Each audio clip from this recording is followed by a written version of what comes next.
Several days ago, during MagicCon Vegas, Wizards of the Coast made a series of what can only be described as bombshell announcements. And no, I am not talking about the fact that there will be God knows how many SpongeBob SquarePants Magic the Gathering cards via an upcoming secret layer drop. And yes, you heard me correct. That is not a joke. There will be SpongeBob SquarePants Magic cards coming to us via secret layer. Remember when, during the early days of Universes Beyond, the phrase magic adjacent was thrown around to douse concerns about bringing in ridiculous IPs to Magic the Gathering? Actually, I think SpongeBob SquarePants was thrown around as an actual example by a lot of critics and dismissed as a slippery slope fallacy. Well, I guess that slope was really, really, really slippery after all, because here we are. But don't worry, of course, because if you don't like Universes Beyond cards, you don't have to put them in your decks, and they are not even legal in formats such as Standard and Pioneer, and are really more of a special supplement for those players who are interested in them.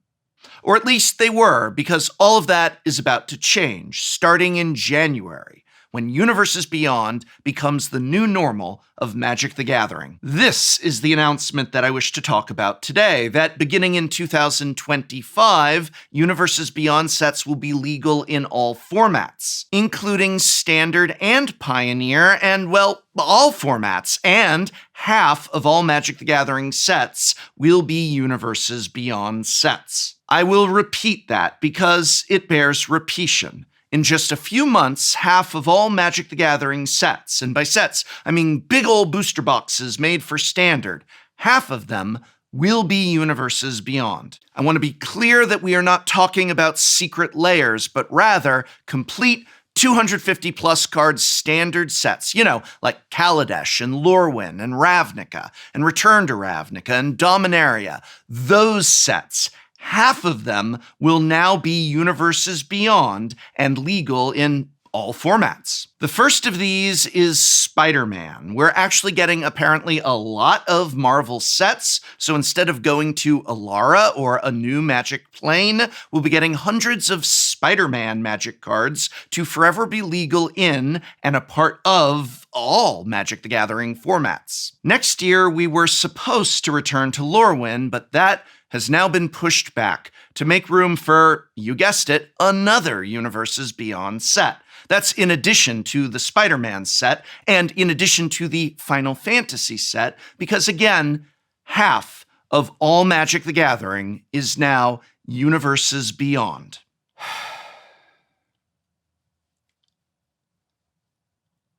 I'm not happy, and I'd like to talk about it.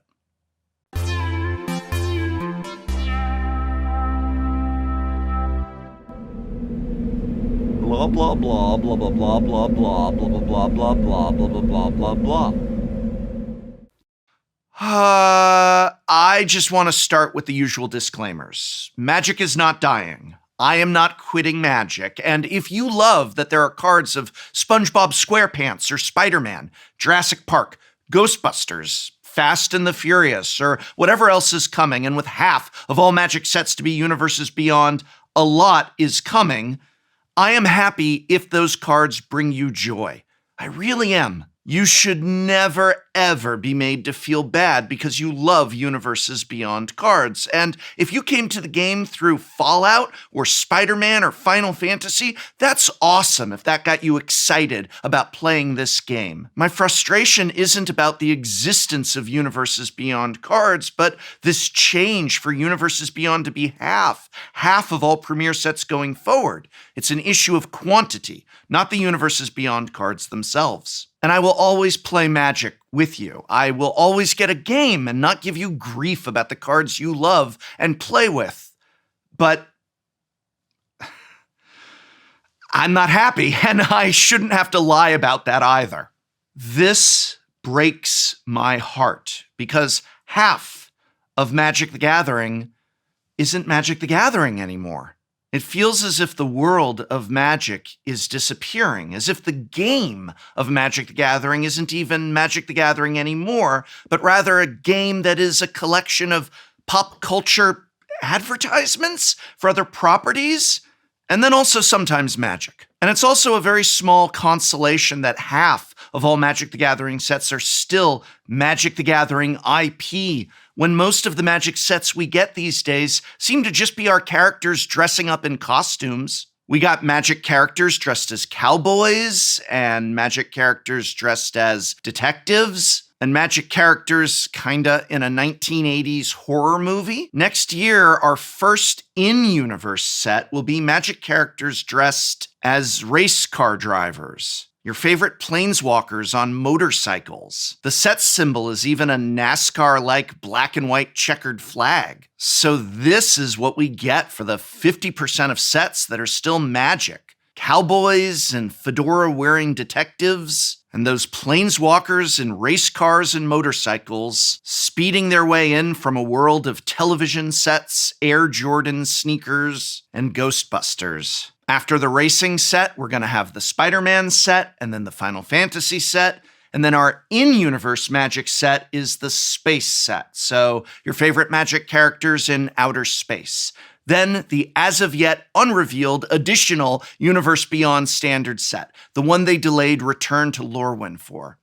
And it just feels like gone are the days of rich, vibrant fantasy worlds. And characters that are not just dressed up in a costume, not just a meme or a joke or a reference to a real-world thing. We're taking bets around the office, and the belief is this as-of-yet unnamed Magic set might be Game of Thrones. And if it is, that would probably make it feel more like a Magic the Gathering set than many recent in-universe Magic the Gathering sets. Many in-universe booster packs now have Universes Beyond cards in them. Ixalan had Jurassic World cards. The Brothers War had Transformers cards. I'm betting that the space set might have Star Trek or Star Wars cards in packs. Murders at Karlov Manor took one of the most iconic Magic the Gathering worlds and turned it literally into Clue, the board game, complete with Magic cards like Colonel Mustard and Professor Plum.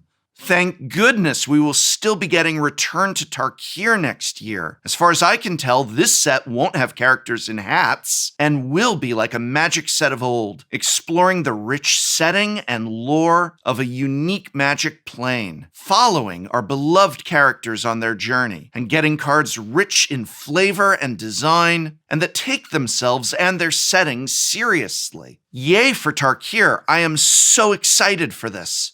Maybe Aetherdrift booster packs will have Fast and the Furious cards in them. That's my guess. Flavor text. It's about family. But I wish it was about Magic the Gathering and not SpongeBob SquarePants. And it makes me sad that we'll soon be watching competitive Magic events with Spider-Man versus Cloud from Final Fantasy.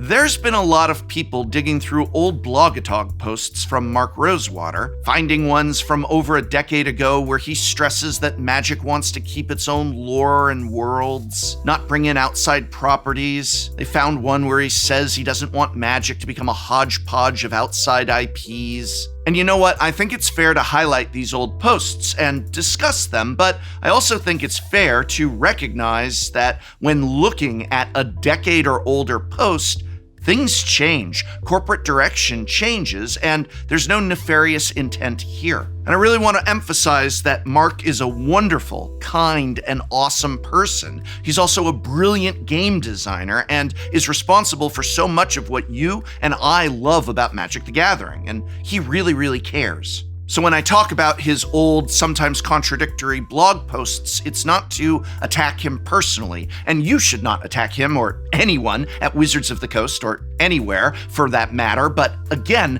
I do feel it's fair to offer some criticisms.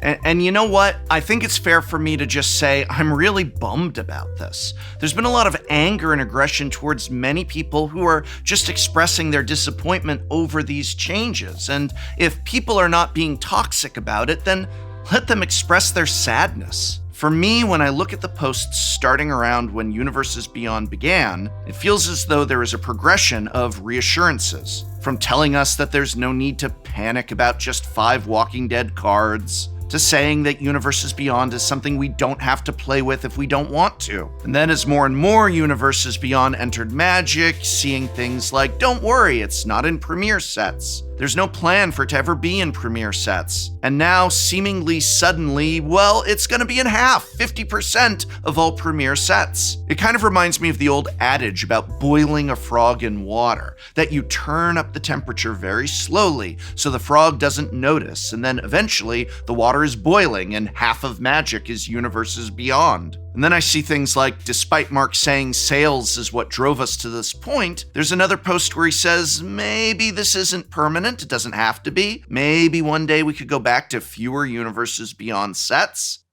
I mean, yeah, maybe, but pardon me if I don't put too much hope in that. After all, if sales is what drove us here, then who's to say that we don't continue to expand Universes Beyond to 60, 70, 80% of all sets? Look at what Lego turned into. If you'll allow me to step back into my former English professor shoes for just a moment, I have 2 pieces of reading homework for you. The first is an essay by one of the greatest Magic the Gathering content creators there is, Sam of Ristic Studies, who wrote an article titled, "The Foundation is Rotten." It's linked in this video's description, and I encourage you to read it. But there's one more thing I'd like you to read called The Thermocline of Trust, an article about how businesses may grow steadily until a critical point where trust is lost, leading to a rapid decline in users and revenue. There's also a great accompanying thread by John Bull that I'll link about his own experience working with companies that broke trust with their own customers and how those companies often offered up the excuse that, yeah, we made these dramatic changes, but people still bought the product, it's still sold. And it makes me think of things like, again, Rosewater saying it was sales that drove us here, that Universes Beyond is selling and selling well. And I don't doubt that it is. And I don't want to dwell on Blogatog anymore, but please read those articles linked in this video's description. One last homework assignment by me, if you will. In Sam's article, he opens with, "The Walking Dead was the Canaries' call that we were told to ignore. We were accused of overreacting. It was just 5 cards, and they weren't good enough to be relevant anywhere. But neither was the television show at that point, so the concept felt a little odd and out of place, all things considered. When the set did gangbusters, we were lectured about invisible people who care about magic beyond our little internet bubbles. The gas burns brightest from street lamps just above your wary head. 4 years have passed. The boundaries between our game and their media franchises have melted away, and Magic is now designating itself an IP within its own flagship presentations. Does that mean Magic the Gathering really isn't Magic the Gathering anymore? No, it doesn't, and I still have love and hope for this game. I mentioned earlier my excitement for our return to Tarkir next year, but I don't even have to wait for 2025 because Magic Foundations is being released, and I have never seen a better love letter to the worlds and history of Magic the Gathering than Magic Foundations. The set is absolutely massive. I've heard many people describe it as akin to a cube, but I think of it as everything that has always made Magic, well, magic. Distilled into a single set that will be a part of Standard and this game for years to come. The fact that so many people in this community seem to be overwhelmingly excited for Magic Foundations also makes me think that maybe that sales data will show that there's value still in Magic's worlds, in the game we have all played for years, and I cannot wait to explore everything that Magic Foundations is bringing to the table. I may be sad that half of all Premier sets going forward will be Universes Beyond, but that sadness will never, ever kill my love for Magic. It will not dilute the joy I get playing Magic with all of you, nor the excitement I feel seeing new worlds like Bloomborough or returning to beloved worlds like Kamigawa and Tarkir. And Lorwyn, eventually. It may have been pushed back to make room for another Universes Beyond set, but it will come. And when it does, I am positive it will be one of the highlights of the year, if not the highlight of that year. 50% of all Magic sets are universes beyond? Well, Magic the Gathering isn't a percentage, and my enjoyment of this game is not a ratio. I mean it when I say that I hope people enjoy those SpongeBob SquarePants cards and those Spider-Man cards, and I'm sure that those Final Fantasy cards will have great designs and bring in tons of new players to this game that we can then all sit around the table and play with. I will not dismiss my sadness, and I won't dismiss the feelings of other people either, but nothing will dismiss my love of this game, my excitement for sets like Foundations, and the joy I feel building decks and jamming games with friends. Magic the Gathering belongs to no one person or even one company. It is all of ours, and it's not going anywhere, and neither are we.